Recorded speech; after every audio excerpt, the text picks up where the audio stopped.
1, 2, 3, go! Baby!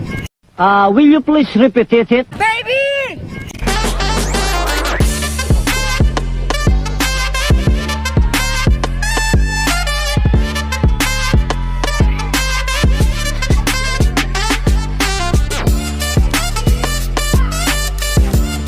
Wow!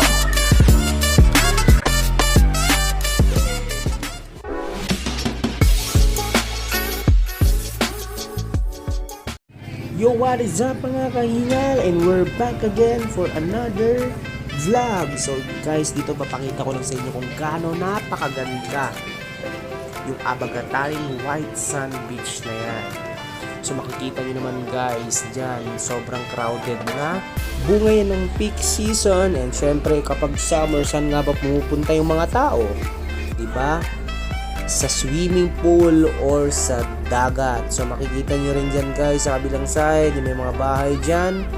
And for sure at that time, fully booked na rin yan. Kita nyo naman yung bundok, di ba napakaganda, kulay green, and yung kulay ng dagat talagang sobrang nagbi-blend yung dalawang kulay. Abay talagang makakalimutan mo yung mga problema mo kahit panandalian lang. Syempre napakaganda at talagang marerelax ka sa nakikita mo sa paligid mo. Kita mo yung ngiti ng mga tao, yung enjoyment nila, yung kasiyahan nila. Pwede ba ilayo mo sa akin to? Ayoko makita ito. Maita ulo ko. O di ba? Couple yarn. Sana all.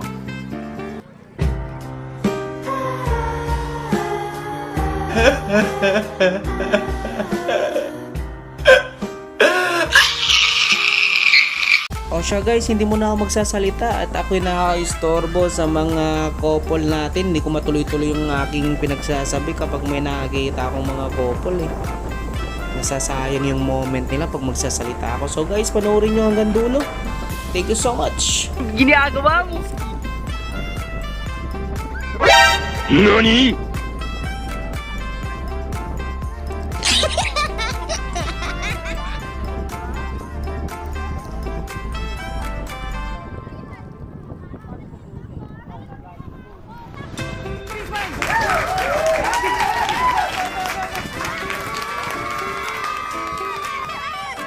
So sa part na ng video na to, alam ko wala ng mga couple dito So hindi na natin masisira yung moment nila. Meron lang mag-i-special number. Abangan nyo kung sino. So yung mga yan guys, mga kamag-anak yan ng kuya ko dito sa Pangasinan. Sila yung nakakasama namin every year and every mahal na araw. So ayan na nga, ayan na yung mag-i-special number guys. So panoorin nyo and pakisuportahan. Salamat!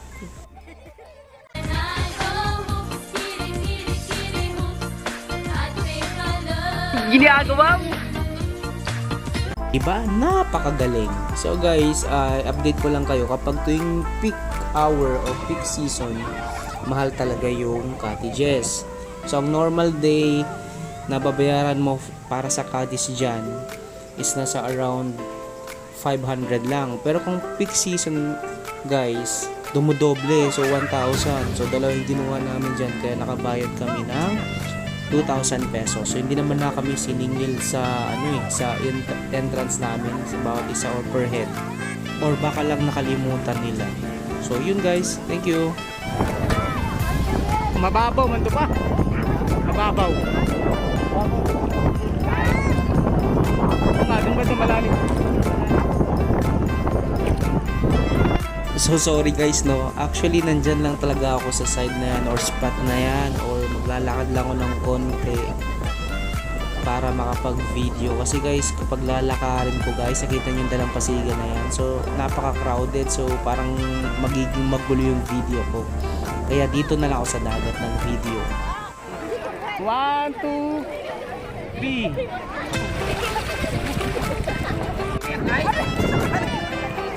Huwag kayong ganyan, steady lang kayo, yan nyo lang ako. 1, 2, 3, go. Picture. Okay. Ginagawa mo.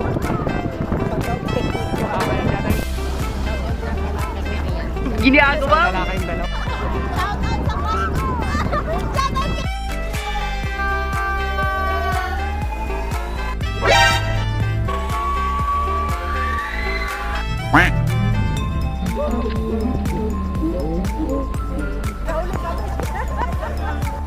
video yan, video. Go, go, go, go, go, go.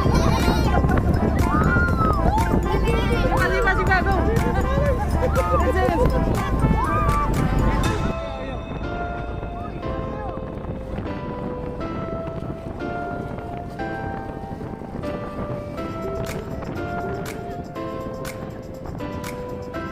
Syempre guys, kapag swimming, alam nyo naman. Yan, alam nyo na yan, di ba? Pag ganyan, may pagod tayong bisita. Syempre sa inabahaba ng biyahe, kaya nakatulog si Kuya. Ito naman, inantok lang to, kaya to ganito. So kahit anong gising namin dyan guys, parang ayaw na gumising. Ewan ko kung anong nangyari dyan, ba't basang-basa din yung inihigaan. So bahala siya, importante nag-enjoy siya. Shoutout. Gusto nagpa-shoutout. So yun guys, dito ko natatapusin yung video. Thank you nga pala sa mga nanood and thank you so much sa nagtapos ng video. So guys, pakisuportahan din natin si Kai Luces and si Leonard Famisan. And suportahan niyo yung mga future videos ko. At lagi niyong tatandaan guys, ang mahalaga, importante. Remember that. Put it in your mind. So, panis.